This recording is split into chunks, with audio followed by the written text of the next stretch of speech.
Tom, Dick and Harry, all the obs having adventure bikes.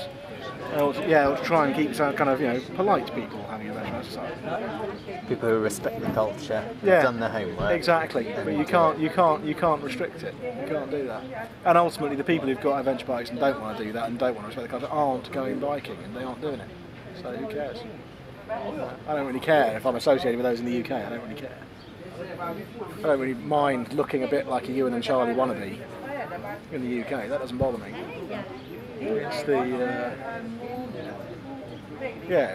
like you say, being sensitive to the cultures you're visiting. That's what's important.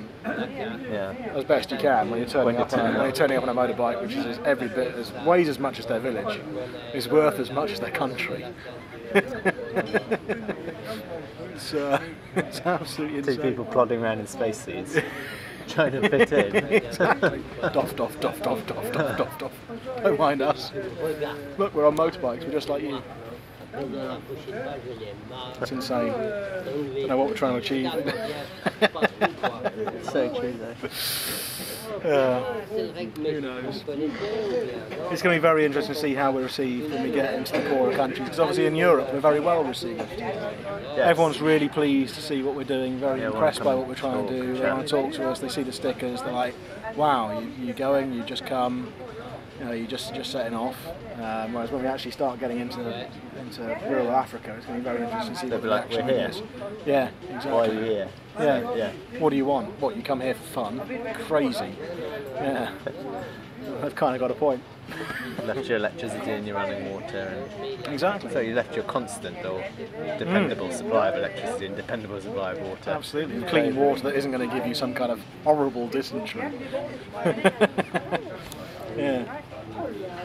And you've come out here to risk it in the cuts with us. What the hell are you doing? Not quite. So, it'll be very interesting to see how we're received. We'll see. Yeah, it was nice in the watching Ewan and Charlie and their adventure and how they were received in places, considering their support network and everything. It was very interesting seeing how they were received in, was it Mongolia? Yes. Where they were just riding along in the middle of nowhere and there's one man on his horse. Yeah. That was a very interesting interaction.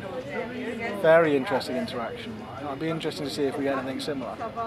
Yeah. I kind of feel that I don't know, my impression is that we won't, on grounds we won't, is that for some reason I have this impression that you won't come across solitary people in Africa. I don't know why I have that impression, but I just do. That everywhere it's all crowds, it's big lumps of people, everyone, groups on camels, groups in villages, just everywhere groups.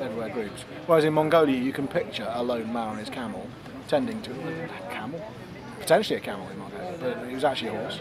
Lone man on his horse, tending to his flock.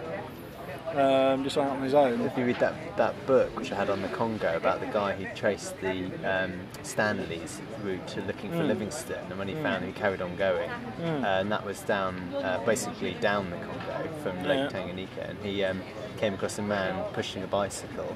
I can't remember what he was carrying. I think it might have been something like salt or something, or parrots in cages. Right. And he just strapped onto a bicycle. He took salt one way and brought parrots back the other.